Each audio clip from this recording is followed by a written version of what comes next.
Hey there everybody, welcome to the channel. I'm your host, Puborama, and in today's video, I'll be breaking into everything you need to know for this week in Grand Theft Auto Online. I'll be honest, this week's a bit of a stinker, and when I say a bit, I mean a big stinker. There is an interesting way to earn money, which we'll be breaking into, and I'm interested to see how effective this can be, especially with GTA Plus. But in general, I would say this is probably one of the worst weeks we've had in a while, just based off of the discounts and actual bonus earning potential. Well, let's start off with the money making potential because that's what most of you want to hear, and it's the document forgery. Yes, you heard that correct. This week you are earning double money on all sale missions with a document forgery. Ooh, that actually really sucks. If Rockstar made it times 4 money for the document forgery, maybe then it would have been okay. But at double money, I still feel like it's a pretty bad business, especially when it's one of the only motorcycle club businesses that did not get a buff with the hands-on car wash that was just added into the game. So yeah, kind of a real stinker there. I will still make a video later today on the document forgery office and how much money you can potentially earn with it because it's times 4 money with GTA Plus. So maybe then there's a little bit of an incentive, but in general, I don't really think there's much of a reason to be grinding the document forgery office. Now, not only are you getting double money on the document forgery, but it is also 30% off. I'm not sure if that includes the upgrades and modifications, but it is 30% off. Which means that I guess if you want to get your hands on one, now is your opportunity.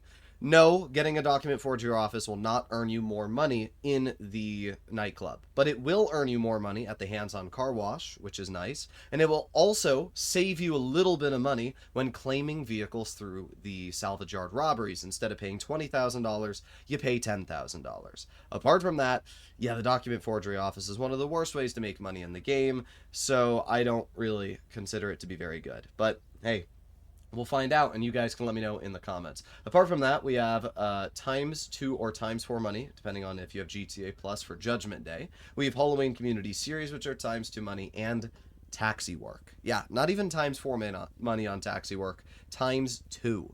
Brother, that is actually so lame. Times 2 money on taxi work? Don't even bother with it. Well, there's actually one reason you should mess around a little bit of taxi work, and that is because the weekly challenge is to complete 3 taxi work fares, and you'll get an additional $200,000. It's weird that Rockstar's been giving us $200,000 for the weekly challenges instead of the normal $100,000, but I guess that's something that's a little bit nicer than the normal. But yeah, in general, not the best week. When it comes to the 30% discounts, just like last week, we have all the Halloween vehicles. So we have the LCC Sanctus, which if you didn't already buy, I'd recommend. It looks sick and it's 30% off. It's such a cool motorcycle.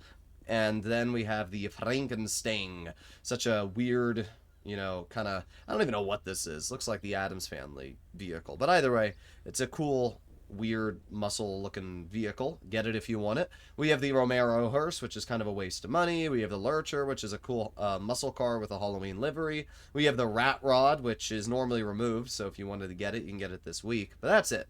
Nothing crazy for the Halloween discounts. It'd be cool if Rockstar had given us some new Halloween vehicles every year, but now it looks like we're still sitting at, really, really old Halloween vehicles. Then we arrive to the actual 30% discounts, some of which are decent. First of all, we have the Jester RR. This is actually a really good vehicle in the tuners category, so if you're trying to do tuners racing, the Jester RR is pretty nice. It's actually one of the faster Jesters in the game, so that's pretty cool.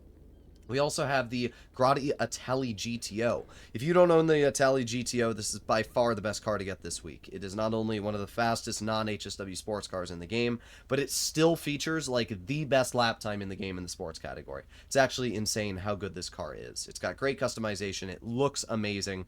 So yeah, if you want a really, really good sports car, probably get your hands on the GTO. We have the Festival Bus. I don't know why anybody would ever want to buy this thing, but yeah, the festival bus is on sale. If you did want to get it, you can have your own little DJ party. Ooh boy. definitely a waste of money. After the Festival Bust, we arrive to the Blazer Aqua. This is actually a really fun vehicle because it can actually go into a jet ski mode, as we can see. And this jet ski mode allows this thing to go really fast across the water, and it's also an ATV. So it's actually a really fun little off-roader. If you don't own it, it's actually not a bad pickup if you just want to have some fun. We have the Tulip M100. I hate that grill, dude. It looks so ugly. But yeah, we've got the Tulip M100, which is an alright muscle car. Nothing amazing about it. We have the Annihilator. Yeah, kind of a really, really old and kind of useless helicopter. I know there's some people that absolutely swear by the Annihilator's capabilities with its quad miniguns, but in my opinion, the Buzzard does the job and also has homing missiles, which kind of defeats the purpose. Plus, it's not a big, slow helicopter. Then we have the Chernobog. Again, another kind of pointless purchase. I don't really understand why anybody would ever want to get the Chernobog. It doesn't even have 70 bulletproof glass for the driver. It's kind of useless. Yeah, I don't know what to say. Don't buy the Chernobog. We have the Avisa. Again, kind of useless. Don't buy the Avisa. Both complete wastes of money. We do have a pretty good SUV, the Rebla GTS. If you are into SUVs, this is probably the best of the best when it comes to the non-HSW SUVs. It's fast, it's got good handling, and it looks pretty nice, so no complaints there. We have the Ocelot Penetrator, which really does have just the worst name, dude. Absolutely terrible name. But yes, the Ocelot Penetrator is a really nice supercar. It's based off the Jaguar XJ220, which is one of my favorite cars in real life, so it's not a bad pickup. It's also pretty inexpensive, but in terms of its performance, it's kind of lacking. I'll say that. Now we arrive to the final 30% discount, which is the Vapid Taxi. Yep, indeed. We have Taxi Work, so it's not too much of a shocker that the Taxi's on sale. Apart from that, we have two final vehicles to talk about, and that is the Dinka Blista Conjo SJ and the Vapid Clique Wagon. We'll start off with this being the podium vehicle. I really don't think there's anything special about this car, and I swear every, month Rockstar puts this thing on sale. I don't know why. Maybe somebody really likes the car in Rockstar headquarters, but, yeah, I don't know. I swear this thing's on sale so often. Somebody let me know in the comments how many times Rockstar has put this car on sale or put it in the game in some sort of event. And then that brings us to the final vehicle, the Vapid Clique Wagon. I don't know anything special about this vehicle because, let's be honest, it's ugly and doesn't really seem to be that special. But hey, if you want to get it for free, it's very easy to get your hands on this week, and that is because it is part of the prize ride. All you have to do to get your hands on this vehicle is place top 5. That's it. I mean, it's not too much of a shocker. This is a pretty easy vehicle to get your hands on. It does have a little skull, as you can see, though, on the front, so I guess that's why Rockstar has it in the game. You can see that little skull there. Absolutely looks awful, though, doesn't it? Oh, my God. But, yeah, the Clique Wagon is a vehicle you can get this week, so I guess if you want it, go do a prize ride race. I'll be showcasing that as well later on the channel this week, hopefully. But yeah, pretty bad week overall, I'll be honest. Document forgery, dude, like really? Taxi Work only times 2 money? Really? Pretty dang bad. I think most of you will agree. And even when it comes to the vehicle discounts, really the only one that I can say is pretty good is the Grotti Itali GTO.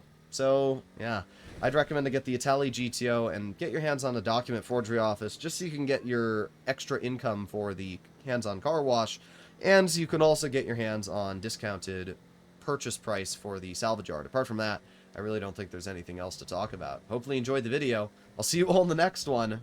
Bye-bye.